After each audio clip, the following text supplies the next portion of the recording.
Ассаламу алейкум ва рахматуллахи ва баракатуху.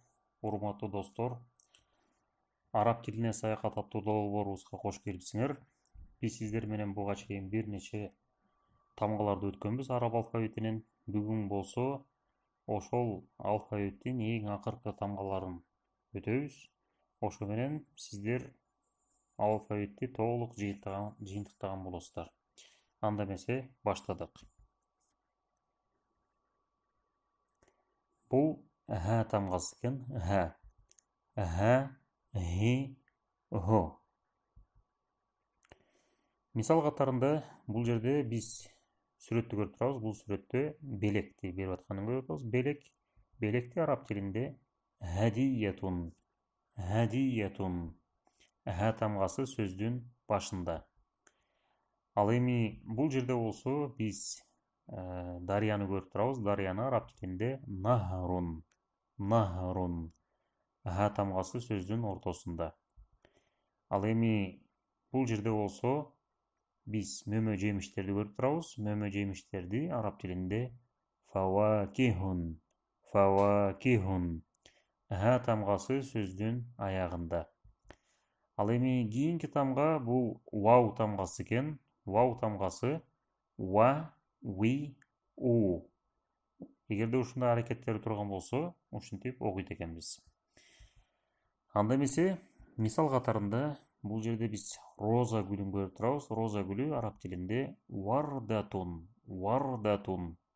Вау тамгасы сөздүн башында келди.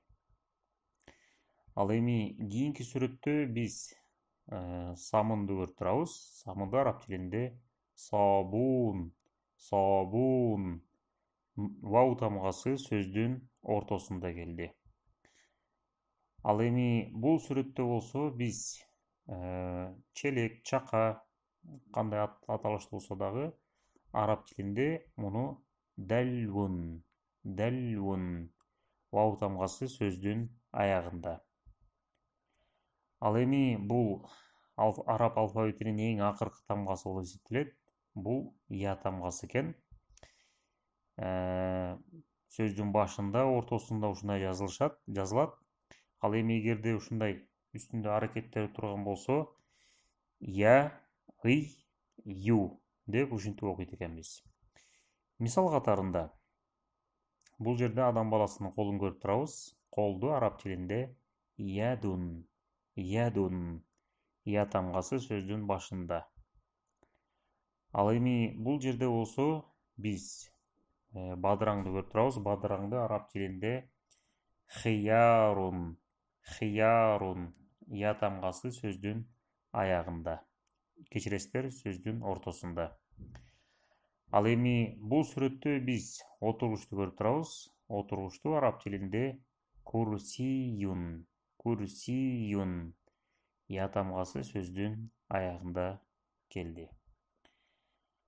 Ушу менен урматтуу достор, бүгүнкү сабагыбыз соңуна келип жетти. Ушу менен сиздер араб алфавитине тиешелүү болгон 28 тамганы толугу менен үйрөндүңүздөр. Мындан кийинки сабактарда жолугушканга чейин сак саламатта болуңуздар.